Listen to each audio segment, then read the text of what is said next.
विद्यादि सागर सुधी गुरु है हितैषी।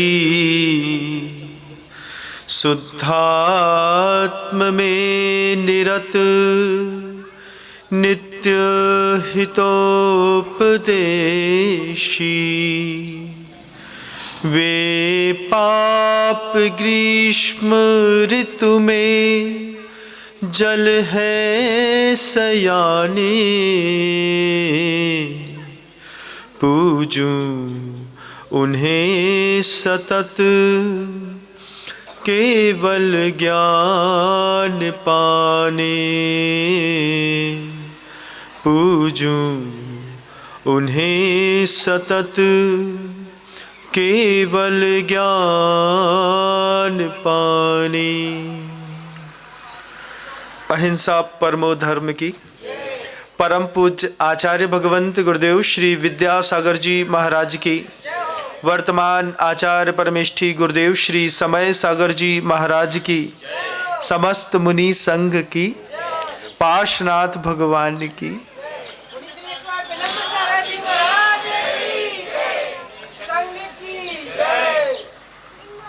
दुनिया में विचित्र विचित्र प्रकार की विचारधाराओं वाले लोग रहते हैं। बहुत सारे ऐसे लोग होते हैं जो पुनर्जन्म को नहीं मानते, लेकिन वैदिक दर्शन, सांख्य दर्शन, जैन दर्शन, सनातन परंपरा के लोग पुनर्जन्म मानते हैं। जैन पुनर्जन्म को मानता है। पुनर्जन्म एक ध्रुव सत्य है। जो लोग नहीं मानते हैं उनके लिए गूगल पे, यूट्यूब पे, बुक्स में ऐसे सैकड़ों उदाहरण मिलेंगे। कहीं पर कोई बच्ची पैदा हुई और वो अपना पता कुछ बताती है, नाम कुछ बताती है, पुनर्जन्म होता है बंधुओं। हम लोग भोपाल में थे, 2016 का चातुर्मास किया था। तो जिस कैंपस पर हम लोग हबीबगंज में रुके थे, हमारे रुकने के धर्मशाला के पीछे एक नाला बहता था। नाला के पीछे वहाँ पर काम करने वाले मांसाहारी लोगों की एक बस्ती थी। उस बस्ती में एक बच्ची का जन्म हुआ। बच्ची 3-3.5 साल की हुई तो एक दिन, चूंकि वो लोग कम तबके वाले लोग थे तो नॉनवेज खाते थे, सुअर का मांस वगैरह खाते थे, वही पालते थे। आज भी वो स्थिति वहीं पर बनी हुई है। तो जब वहाँ की उस बच्ची को खाने के लिए प्लेट पर महिला ने वो बना करके दिया होगा, तो वो बच्ची माँ से कहती है, ये क्या है? माँ ने कहा कि ये सुअर का मांस है। तो वो बच्ची कहती है कि हम ब्राह्मण हैं, ब्राह्मण लोग मांस नहीं खाते। पहली बार जब उस बच्ची के मुख से ब्राह्मण शब्द सुना तो परिवार के लोगों को बड़ा आश्चर्य हुआ। गुरुवार का चातुर्मास वहीं पर हो रहा था। वे परिवार के लोग किसी साधु ओझा के पास जाने के बजाय गुरुजी के बगल पास आकर के गुरुजी से कहते हैं कि हमारी बेटी है, 3 साल की है, आज इसकी माँ ने इसको खाने के लिए वो दिया तो ये कहती है कि हम ब्राह्मण हैं, हम मांस नहीं खाते।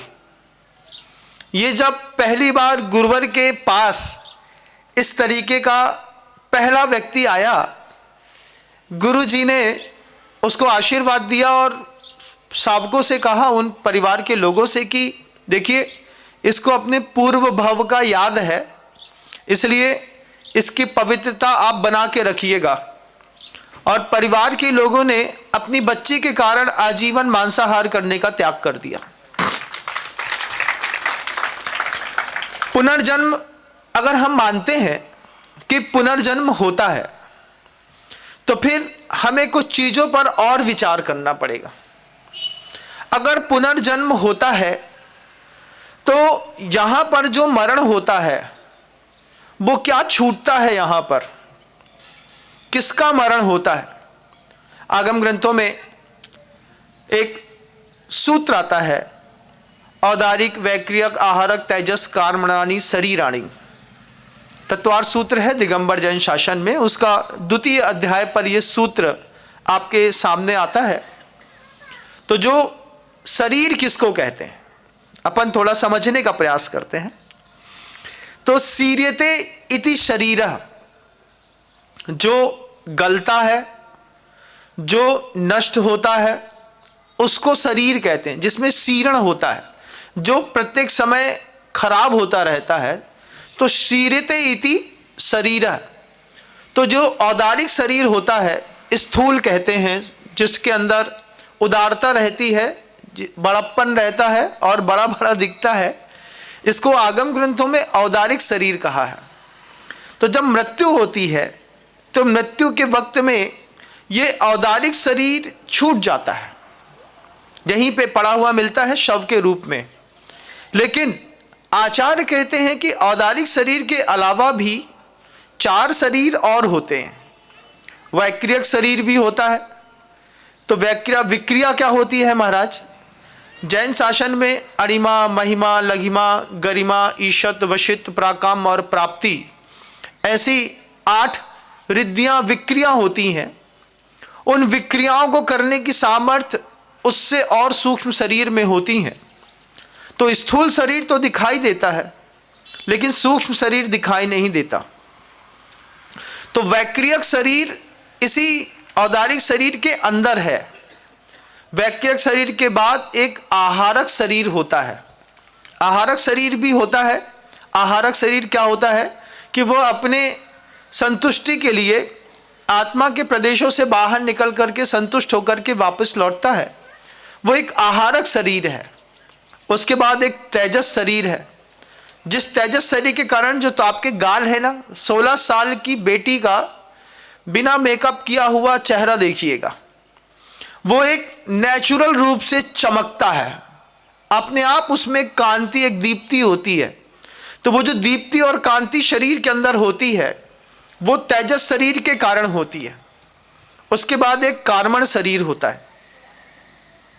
कार्मण शरीर कर्म से बनता है। बनते तो 5 शरीर कर्म से ही हैं, लेकिन चूंकि हम पुनर्जन्म को मानते हैं तो पुनर्जन्म को मानने पर हमको ये चीज समझनी है कि ये स्थूल शरीर यहां पर छूट जाएगा और स्थूल शरीर के बाद जो वैक्रियक शरीर है, आहारक शरीर है, तेजस शरीर है और कार्मण शरीर है, ये आचार्य कहते हैं परम परम सूक्ष्मम। औदारिक से वैक्रियक सूक्ष्म है, वैक्रियक से आहारक सूक्ष्म है, आहारक से तेजस सूक्ष्म है, तेजस से कार्बन शरीर सूक्ष्म है। तो ये जो 4 शरीर के साथ जीव इस पर्याय से अगली पर्याय में जो कुछ लेकर के जाता है, वो लेकर के जाकर के वहां पर दोबारा कॉस्ट्यूम मिलता है, नया एक औदारिक शरीर मिलता है, और जो यहां से लेकर के गया है वो वहां पर फिर जीने लगता है। तो हम यहां से वहां लेकर के क्या जाते हैं? इस जीवन से अगले जीवन में, चूंकि पुनर्जन्म हमारा होना है, आपका भी होना है, मेरा भी होना है, तो अपन जब पता है हमको कि हमारा पुनर्जन्म होना है, सैकड़ों कहानियां मिलेंगी, पुनर्जन्म के सैकड़ों सीरियल्स मिलेंगे जो बताते हैं कि वो बच्चा वहां पैदा हुआ, फिर कहीं पहुंचा, राजस्थान में पैदा हुआ उसको गुजराती आती है, गुजरात में पैदा हुआ उसको अंग्रेजी आती है, अंग्रेजों के यहाँ पैदा हुआ उसको संस्कृत आती है। क्षेत्र परिवर्तन, काल परिवर्तन होता है। और जब ऐसे उदाहरण हमारे आपके बीच में आते हैं तो हमें इस बात पे विश्वास होता है कि पुनर्जन्म नाम की कोई चीज़ तो है, भैया होता है। तो ये बिल्कुल अकाट्य और ध्रुव सत्य है कि पुनर्जन्म होता है। और अगर पुनर्जन्म होता है तो फिर अगले भाव में इस भाव की कौन सी संपत्ति हम लेकर के जा सकते हैं? तो अगले भाव में इस भाव का पाप, इस भाव का पुण्य, इस भाव की और भी ऐसी विशेष शक्तियां हैं जो बाहर अगले भाव में लेकर के जाते हैं। मान लीजिए आप किसी और भाव से मनुष्य भाव में यहाँ पर आए, यहाँ पर आने के बाद चूंकि आपके साथ औदारिक शरीर के अलावा वैक्रियक, आहारक, तेजस और कार्मण, ये 4 शरीर साथ में चल रहे होंगे। अब इन 4 शरीरों के साथ ही इस जिंदगी के खेल होते हैं। क्या खेल होता है महाराज? कॉस्ट्यूम चेंज हो गया। अभी एक व्यक्ति को मैंने देखा, वो बिल्कुल ऐसा दुबला पतला मरहा समझते, हड्डियां निकली हुई, शरीर बिल्कुल काला। जबलपुर के हैं वो सज्जन और बिल्कुल देवोदय परिवार के स्थायी सदस्य हैं। अच्छी सफ़ेद टोपी लगाते हैं, गले में करीब 15-16 तोले की चैन पहनते हैं। आचार्य सिंह जी के पास पहली बार आए, पहली बार आते ही साथ हमने देखा बिल्कुल मरा सा शरीर, सरसों का तेल लगाया, 4, 5, 7 गोल्डन चैन पहने, हाथ में एक ब्रासलेट पहने, सोना अलग चमक रहा, उसका शरीर अलग दिख रहा। फिर पास में आए गुरु जी के पास आकर के उसने पहली बार 1,51,00,000 रुपए का दान की घोषणा करी। हमने उसके पूरे परिवार को देखा तो सब ऐसे ही काले पीले, दुबले पतले, मरे से। हमने उनको पास में बुला करके उनके कान में पूछा, तुमने ऐसो का करो है कि लक्ष्मी तुम्हारे पैर दबा रही है? तुम जो बताओ, तुम्हारी सूरत नहीं है, तुमसे खात नहीं बने, तुमसे बोलत नहीं बने, तुमसे रहत नहीं बने, तुमसे कछु आत नहीं है। वो ऐसे सज्जन है, सोयाबीन का, गल्ले का ऐसा गजब का काम है। मंडी में जाकर के खड़े होते हैं तो पूरी मंडी खरीदने की ताकत रखते हैं। हमने उनसे सिर्फ एक बात पूछी कि तुम्हारे शरीर का रंग नहीं है, तुम्हारे रहने का ढंग नहीं है, तुम्हारे पास सोने चांदी हीरे मोती जवाहरात घर के अंदर भरे पड़े हैं, बस जब देखो तब एक राशि को गुटका दबो रहे तो मुंह में उनके। कुछ लोग होते हैं जिंदगी में, कहते हैं ना राशि छोड़ेंगे ना अचार सी छोड़ेंगे, तो दोनों खाते रहते हैं और जीते भी रहते हैं। तो हमने उससे पूछा एक ही बात कि तुमने ऐसा क्या किया है कि लक्ष्मी तुम जैसे सड़ियल आदमी के पैर दबा रही है? वो एक ही चीज कहते थे, आज भी कहते हैं वो उसी चीज को, कि महाराज हमारे पास जो भी है सब गुरु की कृपा है। उनके वो जो शब्द थे आज भी दिमाग में याद है। वो इंसान कहते थे, आज भी कहते हैं, महाराज जी हमने भगवान को मुंह तो नहीं देखो, लेकिन गुरु के मुख में हमने भगवान जरूर देखे। जब वो ये कहते थे कि हमने भगवान का मुख नहीं देखा लेकिन गुरु के मुख में भगवान देखे हैं, हमने कहा इतने पैसा बोले हैं दे दे हो? बोले नगद महाराज, कल शाम को जब पैसा आचार्य जी के चरणों में न पहुंचाए तो हमारा नाम लक्ष्मी चंद नहीं, नाम है लक्ष्मी चंद उनका, लक्ष्मी चंद की फकीर चंद नाम है, कुछ ऐसा नाम है, गरीब दास ऐसा कुछ है। मैं नाम उनका विस्मत हो रहा हूँ, लेकिन हो सकता है वो हमारी आवाज़ सुन रहे हो। मैंने उनसे पूछा कि तुमने क्या किया, तो बोले सिर्फ एक गुरु की कृपा।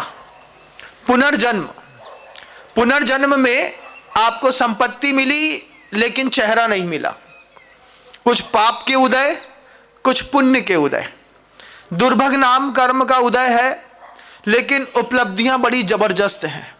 चेहरे में ऐसे मोटे मोटे काले काले पिंपल्स निकले हुए हैं, उसमें से रोज दबाते हो ऐसा तो पीप निकलती है, और खरबपति फर्म है, 5 बड़ी फैक्ट्रियां हैं, अच्छे मकान है, दुकान है। उसके बाद गुरुजी एक बड़ी गजब की बात कहते हैं। आचार्य श्री जी कहते हैं, आप भी अपने ऊपर आजमा के देखिएगा। गुरुजी कहते हैं किसी भी व्यक्ति की उपलब्धियों से उसके पाप और उसके पुण्य की परीक्षा मत करो। गौर से सुनिए, गुरुवर कहते हैं किसी भी व्यक्ति की उपलब्धियों से, उसके पास बहुत बड़ा मकान है, एक फार्म हाउस है, उसके पास बहुत बड़ी फैक्ट्री है, उसके पास बहुत अच्छी गाड़ी है, किसी भी व्यक्ति की उपलब्धियों से उसके पाप और उसके पुण्य की परीक्षा मत करो, उस व्यक्ति की प्रवृत्ति से उसके पाप और पुण्य की परीक्षा करो, उपलब्धियों से मत करो। तुम्हारे घर में क्या है वो पिछले भाव का कोई पुण्य होगा।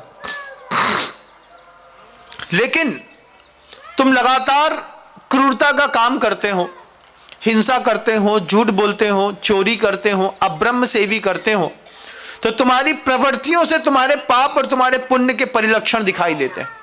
पुनर्जन्म में विश्वास, पुनर्जन्म में विश्वास करके आपने इस भाव में आकर के, आज मैंने अभी यहां पर देखा है, आज मेरा पहला उद्बोधन है सिलिकॉन सिटी पे, इंदौर शहर का बिल्कुल कोना है बंधुओं, यहाँ से सिर्फ महू लगता है 15 किलोमीटर बगल में, 150 किलोमीटर की समाज है, 150 घर की समाज है। मन तो करता है कि वहाँ भी चले जाएं। हाँ, लोग आ रहे हैं महू वाले भी। मैं आप सबसे कह रहा हूँ कि पुनर्जन्म देखिए बस एक बार, कि आपका भी होगा। आपका जब पुनर्जन्म होगा तो उस भाव में आपको इस भाव का क्या मिलेगा, उस भाव में इस भाव का संस्कार वहां भी मिलेगा। यहां का धर्म ध्यान, यहां की पद, यहां की प्रतिष्ठाएं तो छूट जाएंगी, लेकिन यहां का पुण्य आप अगले भाव में साथ में लेकर के जाएंगे। आचार्य श्री जी के शब्द है, गुरुदेव कहते हैं, दाता कब नुकसान में रहा है एक बार बताओ। कोई भी दाता कहीं भी उसने दान दिया है, नुकसान में कब रहा। तुमने 5.5 करोड़ रुपए की राशि का अगर मान लीजिए दान किया है, 11 करोड़ दिए हैं, 20 करोड़ दिए हैं, दाता बस ये बताए कि वो नुकसान में कब रहा।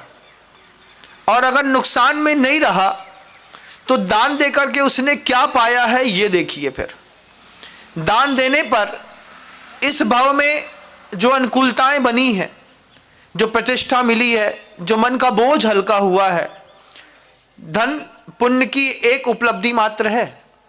बहुत सारी उपलब्धियों का श्रेय सिर्फ धन को मत दीजिएगा। धन के अलावा प्रसन्नता पुण्य की दूसरी उपलब्धि है, सात्विकता पुण्य की तीसरी उपलब्धि है, उसके बाद सद्व्यवहार सद आचरण पुण्य की चौथी उपलब्धि है, पांचवी उपलब्धि में लोक सम्मत होना पांचवी उपलब्धि है, निरोगी शरीर मिलना पुण्य की छठवीं उपलब्धि है। ऐसी कितनी उपलब्धियां हैं जो पुण्य की हैं। आपने पुण्य की सिर्फ एक शक्ति देखी है, एक शक्ति पर आप गौर करते हैं कि पुण्य है, क्या बहुत पैसा वाले हैं तो पुण्य है, बहुत पैसा वाले हैं, पुण्य की एकमात्र उपलब्धि है धन होना।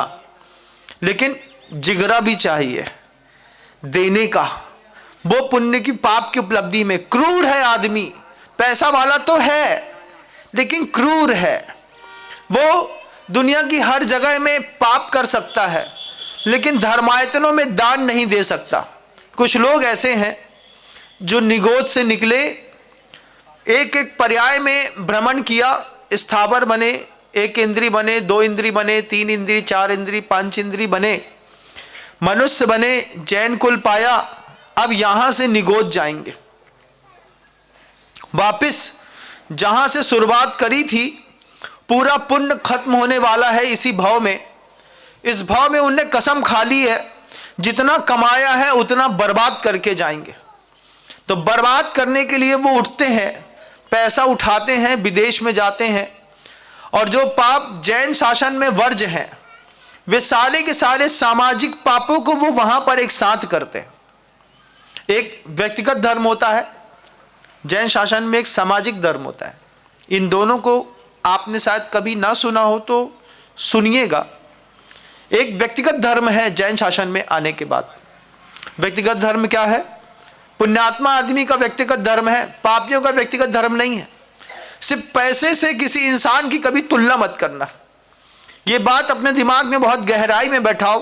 होंगी बड़ी बड़ी अट्टालिकाएं, लेकिन उसके अंदर के रहने वाले लोग क्रूर हैं, व्यसनी हैं, भोगी हैं, रोगी हैं और दुर्भिक्ष के मारे हैं। उनके घर के अंदर जब तब ध्यान और साधु के नाम पर कोई चीज नहीं है।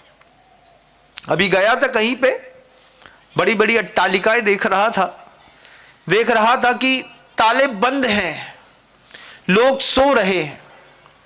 उठ करके तुम्हारे कमरे के बाहर से साधु निकल रहा है, तुम खड़े तक नहीं हो पा रहे। पाप कर्म की उदीर्णा चरम पर थी। मैंने कहा मैं स्थान बदलता हूँ, मैं पुण्यात्माओं के बीच में जाऊँगा। सुबह 5:15 बजे से लोग मेरे दरवाजे के बाहर खड़े मिले, दर्शन दो ना, दर्शन दो ना। रात को 11 बजे तक धूम धड़ाका होता रहा। हम सुनते रहे रात में भी कि लोग अच्छी भक्ति कर रहे हैं। ये स्थान बदलने का फिर कमाल देखा है मैंने। सिलिकॉन सिटी है, दुनिया के हर साधु को एक बार जरूर आना चाहिए, एक बार। इधर के लोगों का स्नेह भक्ति देखने लायक है।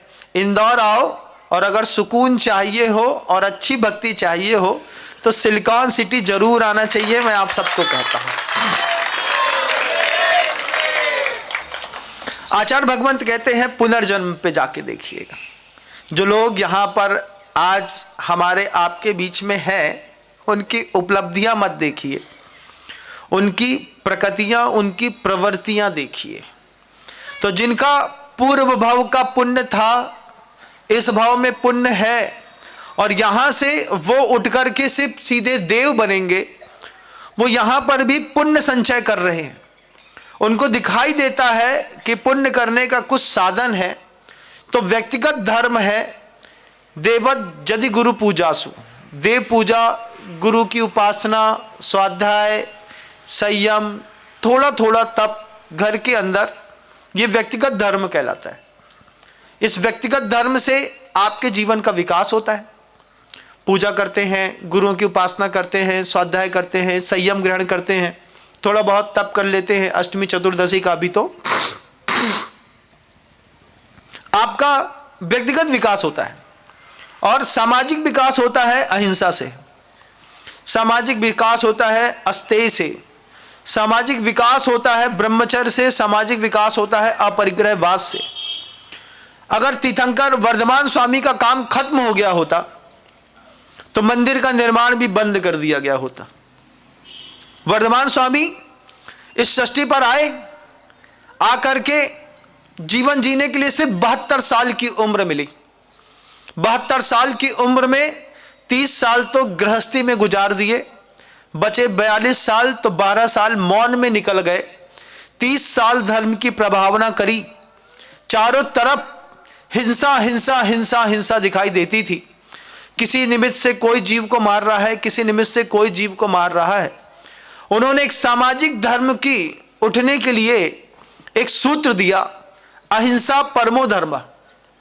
उस सूत्र पर तीर्थंकर वर्धमान भगवान ने काम किया। जहां पर लोग लगातार यज्ञों में बड़ी बड़ी समिधाओं के साथ जानवर मारते थे, गाय मारते थे, बैल भैंस मारते थे, घोड़ा मारते थे, ये तो छोड़िए, अपनी स्त्री तक को जला करके यज्ञ में होम कर देते थे। उस वक्त वर्धमान स्वामी ने जो देशना दी अहिंसा परमो धर्म, उस प्रकल्प को उन्होंने बहुत अच्छे से 30 वर्ष तक जिया, लोगों के बीच में प्रभावना करी। आयु कर्म खत्म हो गया, वर्धमान स्वामी को निर्वाण हो गया। वर्धमान स्वामी के उस महानतम प्रकल्प को कंधे पर ले लिया गौतम गणधर ने। गौतम गणधर ने प्रभावना करी, उनको केवल ज्ञान हुआ। प्रभावना का दारो मदार जम्बू स्वामी, आचार्य भद्रबाहु स्वामी, गोवर्धन स्वामी, विशाखाचार्य महाराज जी से प्रवाहमान परंपरा चलते चलते चलते आचार्यों की वह परंपरा होते होते आज हमारे सामने वर्तमान में उस अहिंसा परमो धर्म का शंखनाद और जवाबदारी संभालने की जवाबदारी जिन कंधों पर है, गुरुदेव श्री समय सागर जी महाराज श्री जी, आज उनका एक ऐसा बड़ा काम उनके कंधे पर गुरुदेव श्री विद्यासागर जी महाराज श्री जी रख करके गए।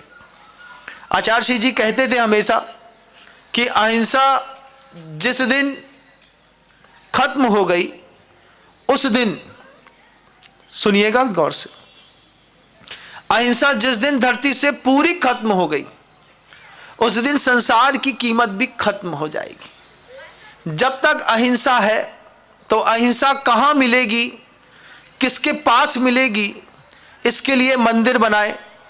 अहिंसा परमो धर्म कहाँ मिलेगा? थोड़ी थोड़ी अहिंसा तो सब समझते हैं, अपने बच्चे को पालना तो सब समझते हैं, लेकिन जीवाणम रखणो धम्मो सब नहीं समझते। दूसरे के बच्चे में संवेदनशीलता होना ये जैन शासन ने सिखाया बंधुओं, कि आत्मनः प्रतिकूलानि परेशान न समाचरेत। जो तुम्हारे लिए प्रतिकूल होता है वो दुनिया में किसी के लिए मत करो। उस अहिंसा परमो धर्म की आज जरूरत है, वो जरूरत दिखाई देती है तो मंदिर दिखाई देते हैं।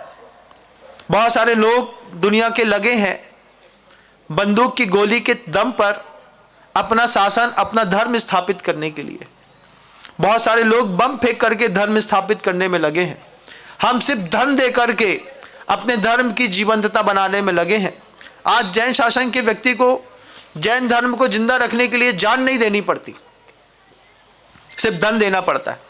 और धन दे करके हम आयतन सुरक्षित रखते हैं, धार्मिक सिद्धांतों को सुरक्षित रखते हैं, गुरुओं को सुरक्षित रखते हैं, मंदिरों को सुरक्षित रखते हैं।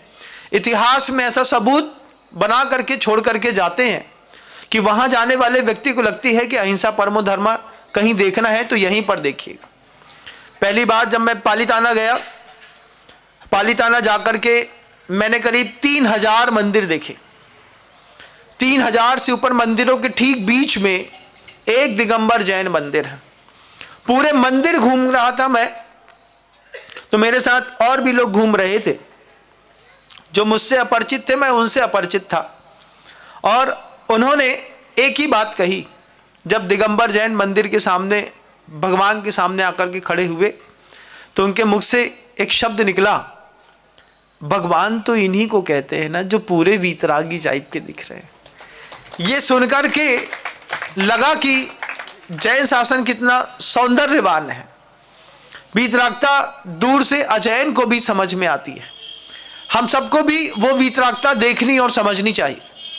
हम सबको भी इस बात की जानकारी हो कि पुनर्जन्म जब होगा, इस धरती पर बनाई गई छोड़ी गई हर चीज हमको वहां पर दूसरे रूप में मिलेगी। एक जिन प्रतिमा हमने यहाँ पर स्थापित करी, स्थापित करने के बाद हम अगली पर्याय में चले जाएंगे।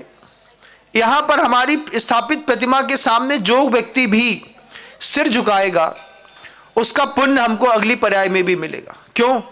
यहाँ पर रखी स्थापित प्रतिमा को रखने वाले पुण्यार्जक परिवार अगली पर्याय में चले गए, लेकिन इस प्रतिमा के निमित्त से मुझे सम्यक दर्शन प्राप्त हुआ। तो जिसके निमित्त से आपको सम्यक दर्शन प्राप्त होगा, सामने वाले को अगली पर्याय में भी पुण्य लगता रहेगा। ये विचारधारा जैन समाज के लोगों की है, इसलिए वो जिन प्रतिमाएं रखते हैं, छत्र चमर महामंडल वेदी रखते हैं, मंदिर बनाते हैं, करोड़ों रुपए का दान देते हैं, क्योंकि उनको अपने पुनर्जन्म की भी चिंता है कि अगली पर्याय में सब कुछ अच्छा मिलना चाहिए। सब कुछ अच्छा क्या होता है महाराज और बुरा क्या होता है, थोड़ा सा देखिएगा। मैं कई बार इस बात को उद्बोधनों में कह चुका हूं, फिर एक बार कहूंगा। 100 पाप प्रकृतियां हैं। आपके घर के अंदर पैसा बहुत अच्छा है लेकिन आपका चेहरा अच्छा नहीं है, दुर्भग नाम कर्म का उदय चल रहा है। आपके यहाँ चेहरा अच्छा है, साफ सुथरे दिखते हैं, लेकिन तुम्हारी कोई आवाज नहीं सुनता, दुस्वर नाम कर्म का उदय चल रहा है। उसके बाद अयश कीर्ति नाम कर्म का उदय चल रहा है। घर के अंदर ही 2 प्रकार की अयश कीर्ति है। एक तो परिवार के लोग घर में से किसी एक सदस्य को बहुत भला बुला रोज कहते हैं, वो धैर्य पूर्वक सुनता रहता है, अयश कीर्ति चल रही है। दूसरी अयश कीर्ति स्वयं के अंतर मन में चलती है। आईने में चेहरा देखते हैं, चेहरा देखते साथ ही भाव आता है, हम कैसे दिखने लगे, कैसे भद्रंगे से दिख रहे हैं, इतने निशान इतने निशान इतने निशान इतने निशान, जे कौवा जैसो अंदर घुस गओ है, जो तोता जैसो बाहर निकल गओ है। तो वो अपना ही चेहरा जब आप देखते हैं आईने में, तो क्या आप अपने चेहरे से संतुष्ट होते हैं? एक बार पूछना चाहता हूं, क्या संतुष्ट हैं आप अपने चेहरे से? नहीं है महाराज। आप नहा धोकर के आते हैं, अपने चेहरे से इतना असंतोष है स्वयं में अयश कीर्ति का उदय चल रहा है कि अपना ही शरीर, औदारिक शरीर है अपना ही, इसी के माध्यम से सारे पाप पुण्य के फल भोगते हैं। लेकिन इसके अंदर वाला तेजस, कार्मण, वैक्रियक और आहारक शरीर भी है जो इस शरीर में जान फूंकता है, उसमें जान फूंकता है तुम्हारा धर्म। अब अपना ही चेहरा अपन ने आईने में देखा और 1 मिनट तक लगातार देखने के बाद अपने चेहरे से भागने लगे। आप एक काम करो, कुछ लगा लो। उठाया, पहला प्लास्टर, उसके बाद दूसरा प्लास्टर, फिर तीसरा प्लास्टर। जैसे वो दीवार में पुट्टी लगाते हैं ना, पहले छपाई कर दी, फिर उसको चिकना कर दिया, फिर उसमें घोला पिला दिया, फिर उसमें पीओपी कर दिया, फिर उसमें कलर कर दिया, फिर उसको आगी से सेक दिया, फिर जा कर के 7वें 8वें कोडिंग में जब वो चमचमाती है दीवार, तो लोग बोलते क्या दीवार चमचमा रही है। ऐसे ही चेहरे के साथ भी होता है। 1 plaster, 2 plaster, 3 plaster, 4 plaster, 5 plaster, 5वें प्लास्टर के बाद मम्मी मम्मी नहीं लगती है, देवी लगने लगती है। बोले क्या है, ये देवी बन गई। लेकिन वो 5 प्लास्टर जो आपने चढ़ाया है ना, वो इसलिए नहीं चढ़ाया कि आप दुनिया में अच्छा दिखें, वो आपने इसलिए चढ़ाया है कि आप अपने चेहरे को स्वयं सह नहीं पा रहे हैं। और जब उतना मेकअप कर लेते हैं, उसके बाद आपको सेटिस्फैक्शन मिलता है इस बात का, अब ठीक है, अब अच्छा लग रहा है। और उसमें भी पड़ोसी से एक बार और फीडबैक का है, ठीक दिख रहा है कि नहीं, और ठीक दिख रहा है। हम तुमसे पूछ रहे हैं, तुम अपने आप को ठीक समझ रहे कि नहीं? हाँ महाराज, अच्छो समझ रहे हैं। कौन के बल पे? ऑरिफ्लेम के बल पे कि लैक्मे के बल पे? महाराज दोनों के बल पे, ज़्यादा मत खोलो। 9 to 5 के बल पे सुबह 9 बजे लगाओ, शाम को 5 बजे तक चेहरा एक जैसा दिखा था। हम पहले समझत ना थे, भाषा समझ में आ रही ना हमारी। हम कभी किसी का 1-2 लोगों का माथा देखा, वो बिल्कुल तेजस्वी चमक रहा था। हमने कहा इतना तेज तो हमारे शरीर पे नहीं है जितना तेज इस महिला के शरीर पे माथे चमक रहा है। फिर बोले महाराज जो उनको तेज नहीं है, जो 9 to 5 को कमाल है। हमने कहा 9 to 5 कहाँ होता है? बोले एक लोशन है, उसको 9 बजे सुबह लगा लो, शाम को 5 बजे तक चमचमाता मिलेगा, भगवान कुछ ना करेगा उसमें। हमने कहा ये तो धोखा है। लेकिन वो धोखा अपने आप नहीं है, उसके लिए आपकी जो कर्मण शरीर है, कर्म का शरीर है, उसने जो आपको अंदर अयश कीर्ति पैदा की है, ये अयश कीर्ति, ये दुर्भग नाम कर्म का उदय, दुष्कर नाम कर्म का उदय, अनादेय नाम कर्म का उदय, ये जो आपको हुआ है, एक बार पूछो क्यों हुआ है? अपने आप से मत पूछो, हमसे पूछो।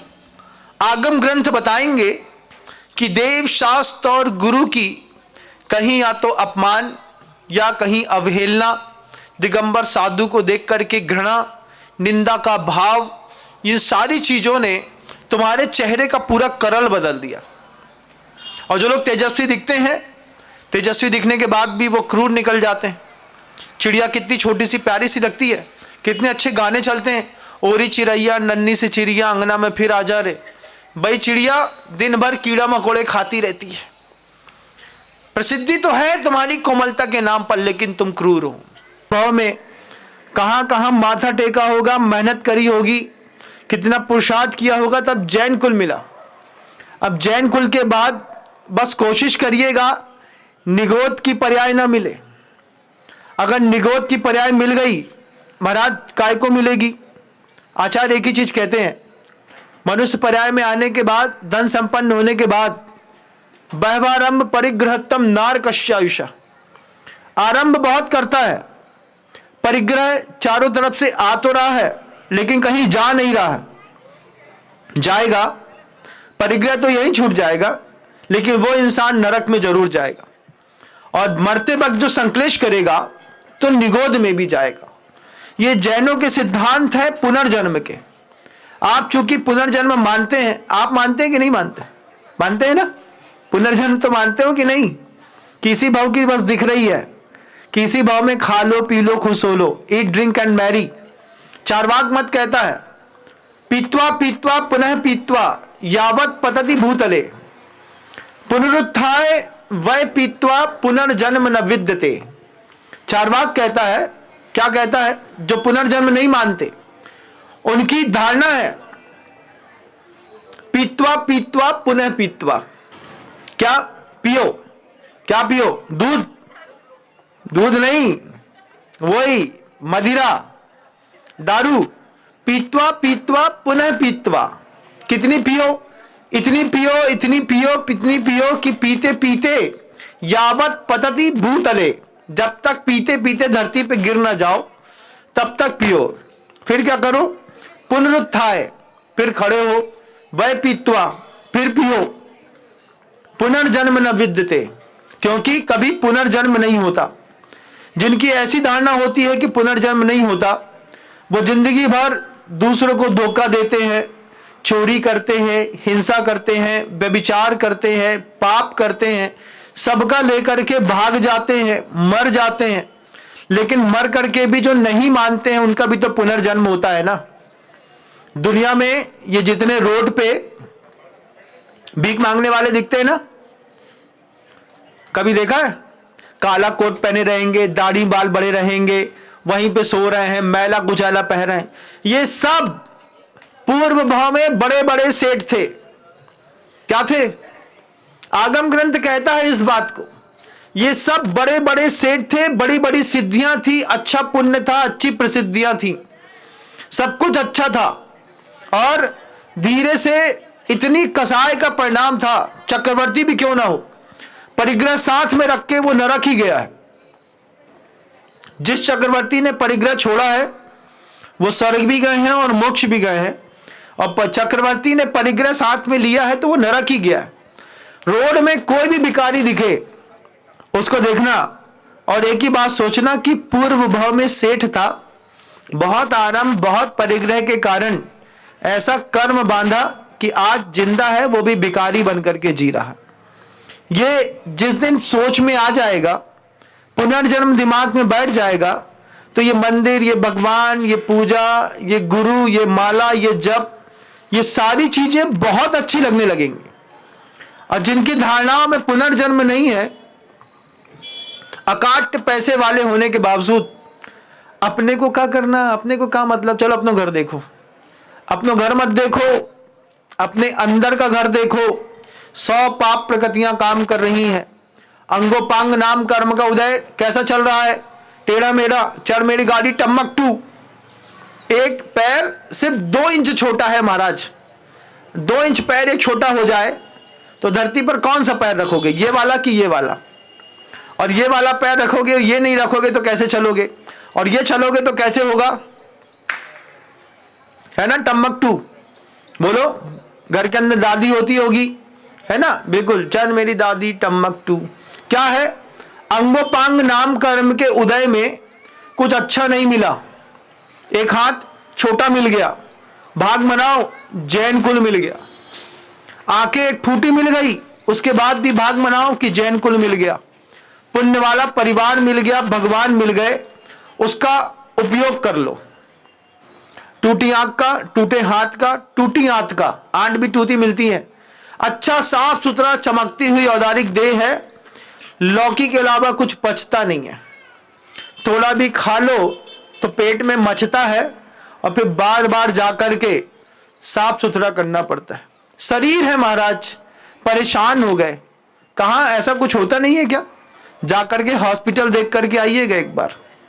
हॉस्पिटल में जाएंगे ना, अरबिंदो जाइए, सॉल्वी जाइए, और जो भी बड़ी बड़ी आपके यहाँ की हॉस्पिटलें हैं वहां पे जाकर के देखिएगा। मनुष्य पर्याय के जितने दुख हैं देखना है, नरक में जाके मत देखो, हॉस्पिटल में भी जाके देखोगे तो हर पर्याय का एक एक दुख दिखाई देने लगेगा। फिर समझ में आएगा पाप कोई चीज होती है, पुण्य कोई चीज होती है, पुनर्जन्म कोई चीज होती है, अशुभ प्रकृतियां कोई चीज होती है, पाप प्रकृतियों के उदय कोई चीज होती हैं। जिनको थैलेसीमिया का रोग हो जाता है, जिनके शरीर पे ब्लड नहीं बनता, उनका भी संघात संस्थान सहनन नाम कर्म में अशुभ का उदय चल रहा रहता है। संघात नाम कर्म का जब उदय चलता है तब तो बहुत अच्छा है कि शरीर का रक्त शरीर के अंदर है, कितनी स्पीड में दौड़ रहा है शरीर में, अंदर है। कुछ बच्चे ऐसे होते हैं, थोड़ा सा कट लग जाए तो खून नहीं रुकता, बाहर ही निकलता रहता है। उसमें भी नाम कर्म की प्रकृतियां काम करती हैं। जितना भी अच्छा मिला है ना, ये आपके पुरुषार्थ से मिला है, आपके लिए बनाई गई परिस्थितियों से मिला है। जीवन में जितनी सफलताएं आपके जीवन में है, उसमें सिर्फ आप जवाबदार नहीं हैं, सामाजिक परिस्थितियां और सामाजिक उपलब्धियां भी उसमें जवाबदार हैं। क्योंकि अच्छा मंदिर नहीं मिला होता, पुण्यात्मा पर्याय नहीं मिली होती, देवशास्त्र गुरु नहीं मिले होते, तो पुण्य प्रकृतियां काम नहीं कर रही होती। पुण्य प्रकृतियां काम कर रही हैं, इसका मतलब है कहीं ना कहीं किसी ना किसी देव शास्त्र गुरु का हाथ तो पीछे से रखा हुआ है। आज हमारे हाथ में पूर्वजों का दिया हुआ हाथ रखा हुआ है। हमें भी अगली परिस्थिति इतनी अच्छी बनानी है कि हम अगले आने वाली संतति को कुछ दे पाएं। सिलिकॉन सिटी आज मैं पहला दिन आया हूं और पहले दिन में ही 9 परिवारों ने एक जन्मदिन रखने का सौभाग्य प्राप्त किया है। सहसपुर जिनालय में 5,55,000 रुपए की राशि के साथ जिन्होंने भी सौभाग्य प्राप्त किया है, उन्होंने पहला अपना अगला भाव देख लिया होगा। उन्होंने देख लिया होगा कि जो पाप की संपत्ति है, इसको पुण्य रूप में परिवर्तित करने के लिए ये अंतिम अमोघ अस्त्र है, इसका प्रयोग करना चाहिए। और खुशी खुशी यहाँ पर लोगों ने मेरे एक संबोधन पर जो कल शाम को दिया था, उसमें आज मन बनाया है 9 परिवारों ने। मैं ऐसा समझता हूँ कि जितने भी परिवार हैं, परिवार के प्रत्येक सदस्य का कर्तव्य है अपने परिवार को अच्छी गति में ले जाकर के धरने का। माता पिता का भी काम बनता है बंधुओं, हमारे मरने के बाद कम से कम हमारा बच्चा सही लाइन पे रहे। तो सिर्फ पैसा मत दो, एक भगवान भी देकर के जाओ। एक भगवान अपने परिवार के बच्चों को देकर के जाओ। तुम दान देकर के चले जाओगे, दुनिया छोड़ जाओगे, बच्चे के दिमाग में रहेगा कि हमारे पापा ने एक प्रतिमा वहां रखी है।